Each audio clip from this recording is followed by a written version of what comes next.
एक बार भगवान श्री कृष्ण ने अपनी पत्नी सत्यभामा के कहने पर उन्हें स्वर्ग से पारिजात वृक्ष लाकर दिया था।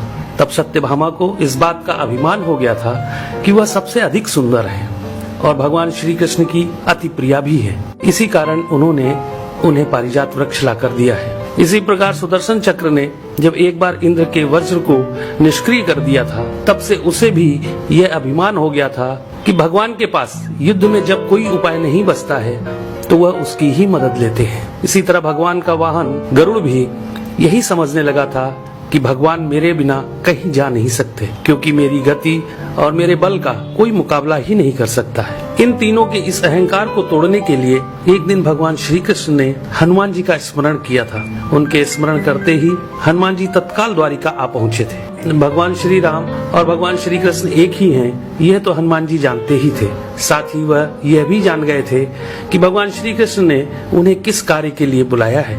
इसलिए वह भगवान श्री कृष्ण के दरबार में जाने की जगह द्वारिका के एक बहुत ही सुंदर बागीचे में चले गए थे और वहाँ के वृक्षों में लगे फलों के साथ साथ वृक्षों को भी तोड़ने लगे थे। यह खबर जब भगवान श्री कृष्ण के पास पहुंची कि एक वानर बगीचे को उजाड़ रहा है, तो भगवान श्री कृष्ण ने गरुड़ से कहा कि तुम सेना लेकर जाओ और उस वानर को पकड़कर मेरे सामने ले आओ। तब बल के अभिमान में भरे गरुड़ ने यह कहा था कि प्रभु, एक मामूली वानर को पकड़ने के लिए सेना की क्या जरूरत है, मैं अकेला ही उसे पकड़ लाता हूँ। ऐसा कहकर गरुड़ उड़ते हुए उस बागीचे में पहुँचे जहाँ हनुमान जी वृक्षों को उखाड़ रहे थे। तो गरुड़ ने उन्हें बिना जाने ही उनको पकड़ने का प्रयास किया था। तब हनुमान जी ने गरुड़ को अपनी पूंछ में दबाकर जोर से कस दिया, जिससे गरुड़ की सांस रुक गई थी। गरुड़ को इस प्रकार कुछ समय तक पीड़ित करने के बाद हनुमान जी ने अपनी पूंछ से ही गरुड़ को दूर समुद्र में फेंक दिया था। तब गरुड़ बड़ी मुश्किल से खुद को संभालकर भगवान श्री कृष्ण के दरबार में वापस आकर यह बोले थे कि प्रभु, वह कोई साधारण वानर नहीं है, इसलिए मैं उसे पकड़कर नहीं ला सका। यह सुनकर भगवान श्री कृष्ण ने कहा कि वह अवश्य ही श्री राम जी के भक्त हनुमान होंगे।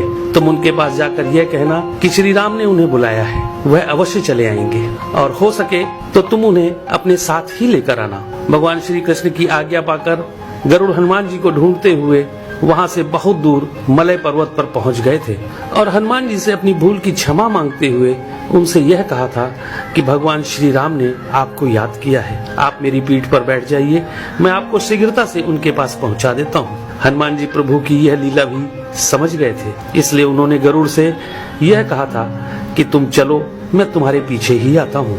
इधर द्वारिका में भगवान श्री कृष्ण ने राम का रूप धारण किया और सत्यभामा के साथ सिंहासन पर बैठ गए थे और सुदर्शन चक्र को यह आदेश दिया कि तुम द्वार पर रहो, बिना मेरी आज्ञा के कोई भी अंदर न आने पाए।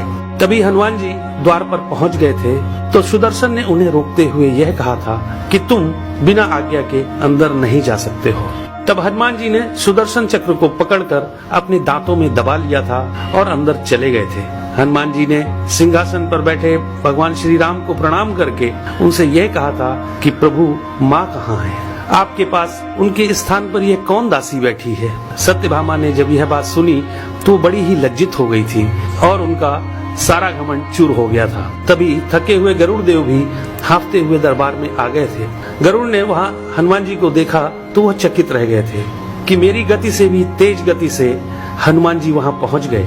इस प्रकार गरुड़ का बल और गति दोनों का अभिमान चूर हो गया था। तभी श्री राम रूपी कृष्ण ने हनुमान जी से यह पूछा कि तुम अंदर कैसे आ गए थे? तुम्हें क्या द्वार पर किसी ने रोका नहीं था? तो हनुमान जी ने कहा, सुदर्शन चक्र ने मुझे रोका तो था, परंतु मैं आपके दर्शन में विलंब कैसे कर सकता था, इसलिए मैंने उस सुदर्शन चक्र को अपने दांतों में दबा लिया था। यह कहकर हनुमान जी ने अपने मुंह से दबे हुए सुदर्शन चक्र को निकालकर प्रभु के चरणों में डाल दिया था। इस प्रकार सुदर्शन चक्र का भी सारा घमंड समाप्त हो गया था।